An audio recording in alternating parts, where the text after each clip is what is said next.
In our service to Yahweh, it's not only important that we do things correctly, but also that we do things with the right intentions and the right motivations.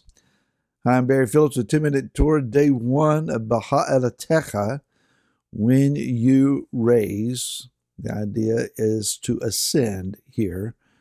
And we are in Bamidbar, or Numbers, chapter number 8. Let's read verses 1, 2, and 3, actually. And Yahweh spoke to Moshe, saying, Speak to Aaron and say to him, When you ascend to trim the lamps, that the 7 lamps give light in front of the lampstand, or the menorah. And Aaron did so. He set the lamps to face toward the front of the lampstand, the menorah, as Yahweh commanded Moshe. There is a slight difference of reading when we go to the King James Version, and I happen to have an old King James Version here that actually my wife gave to me for high school graduation. This is a very old Bible.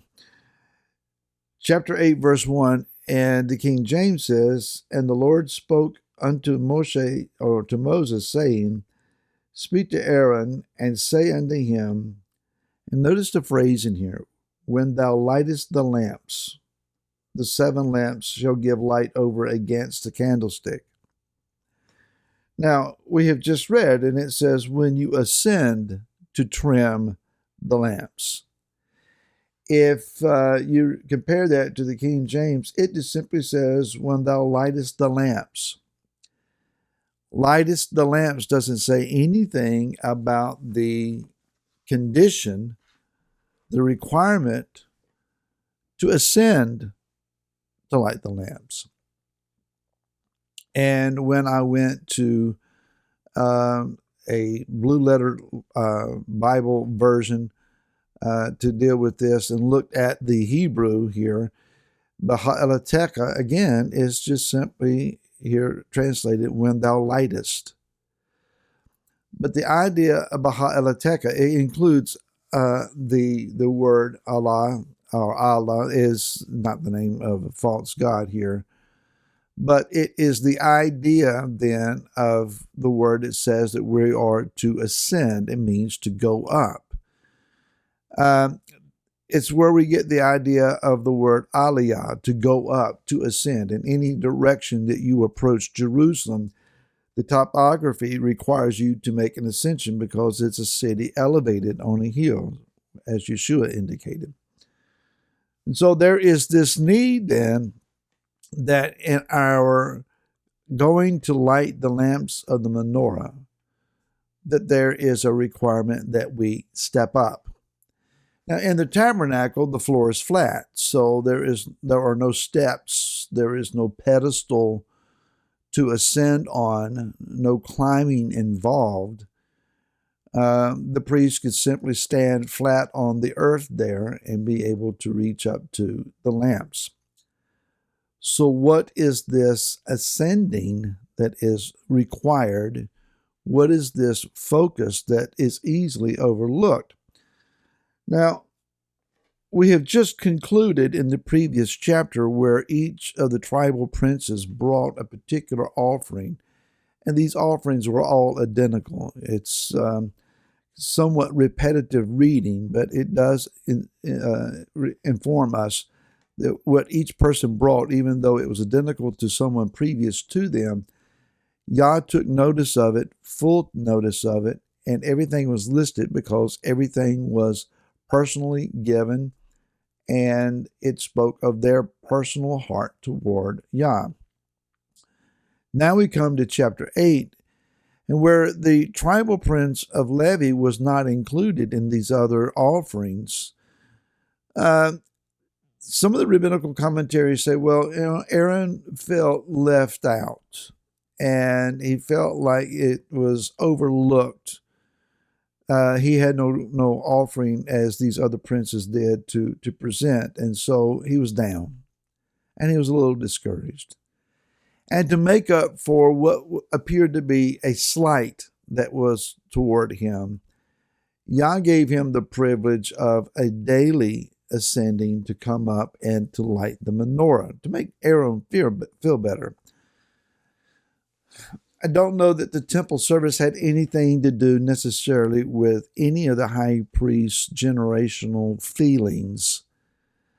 And to be honest, if we want to get right down to it, Yah does not require of us to sing a song or a dance, present a dance, or operate in a gift or any other form of ministry or worship or service to make us feel better.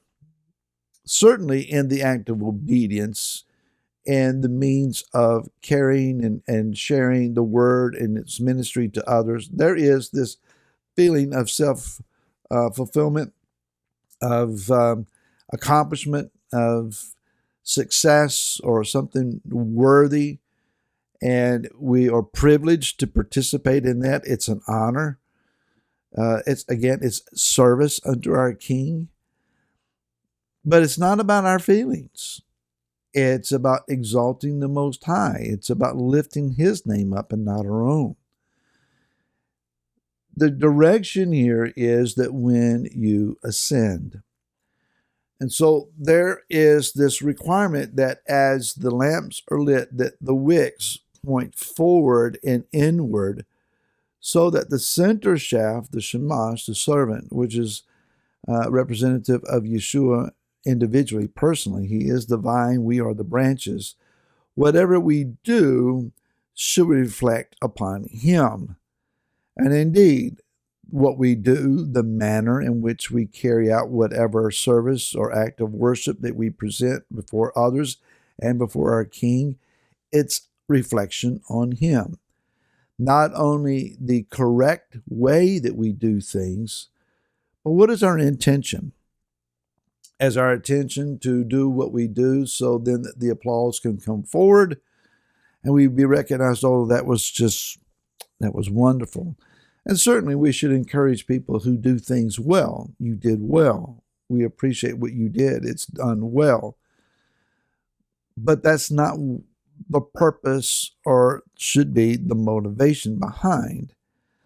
Indeed, I believe that at the time where we stand before Messiah and we give account of our lives as what's been called the Bema seat or the seat of judgment, every man, every woman will give an account of themselves.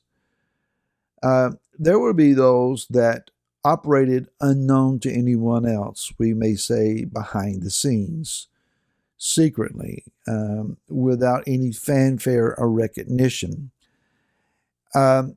I think of, personally, my grandparents, in particular my grandmother Phillips, a simple mountain woman, never really made impact beyond the immediate sphere of her influence in her small local mountain community. She was extremely loving. She was giving. She was one to show great hospitality, known for her cooking, known for her chuckle-clucking style laugh that she had, and her immense love for people. But what I remember is hearing her pray. And it doesn't take much of a thought about listening to Grandma pray in the living room, kneeling at her sofa there. And the ring and even the roar of her voice as she cried out. She could not have known or imagined all the world events going on today and the activity of our lives now, so many decades later. But she prayed, and I and my siblings, my family, I think we walk in waves created by her prayers. Behind the scenes, there are those who do things correctly, but also with great intention and pure motivation, based on love for our Messiah, a cry for righteousness, a yearning for the appearance of His kingdom, and a concern for people. May we learn to operate with such motivation and with great intentions. And I hope to see you again tomorrow. Until then, shalom.